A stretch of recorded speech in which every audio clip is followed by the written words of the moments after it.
So then, how did you get involved then with submarines and with the war? Well, I think when I went to San Diego, I visited some of the Navy yards and stuff there, and thought, well, I'd rather be in the Navy than the Army.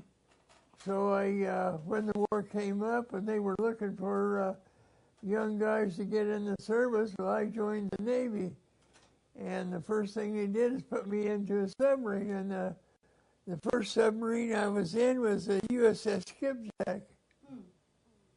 And it was a 1918 World War I submarine, but it was a prototype of World War II designs. And it was, the main submarine, the body, it was about as wide as this room. It was 300 and some feet long. And then on each end was a torpedo room, and where they fired the torpedoes. But my job on the submarine was to be a lookout. I was from Wyoming, had good eyes, and learned to observe things at a distance and everything. So they put me up on the conning tower up on the bridge, and keep looking out, making rotation of lookout out on there to see if any of the Japs were coming. And if they did, we hollered to them that so-and-so was going on or what was going on, and then get off the ship or go down through the hatch into that and then secured for battle, And that's how things got started. But it was, I had really one of the most vital jobs of observing, seeing the Japanese out there in their ocean or something, What was your experience like for you with the USS Skipjack and your, experiences there? How many people, did you work with on we had probably 65 to 75 on the ship, including the officers and all. But when you put that many into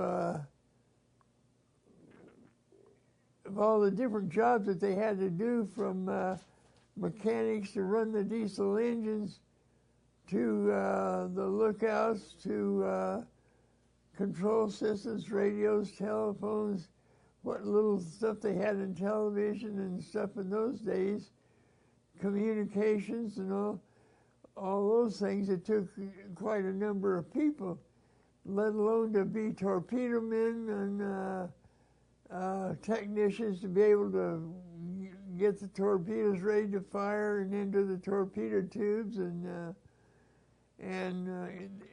communications for in the submarine, for the officers commanding the firing of the torpedoes and stuff, so that they could get all this together. But really did it in a very compact little area, Does everyone fit in that? Because you said it's not that big of a space. Yeah, but very small, It's only, it was 300 some feet long, but it wasn't much wider than this room here, Probably what this room's maybe 12, 15, 14, 15 feet, something like that. Living quarters were just like bunks, and maybe 3 of them, 3 high, depending on the curve of the submarine, and on each side of the ship, maybe if it was in the more of the central part, you maybe could get 6 of those in the center part, with really narrow spaces to get down through there, to guys to walk through, carry their equipment and stuff like that, So you got to know the guys really well. Oh yeah, it was a family affair. It was like brothers and sisters, or brothers, and how you get along, But it was tremendously interesting as a young kid coming out of high school and stuff, and what little education stuff I had, to put all that stuff together to gain experience out of everything,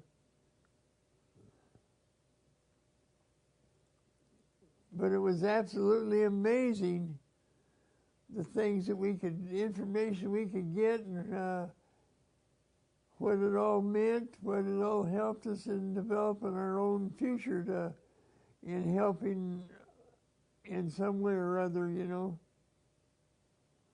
But it was the ability to put all this together in my mind as just a kid from Wyoming, to see all this big world in so many different ways, you know.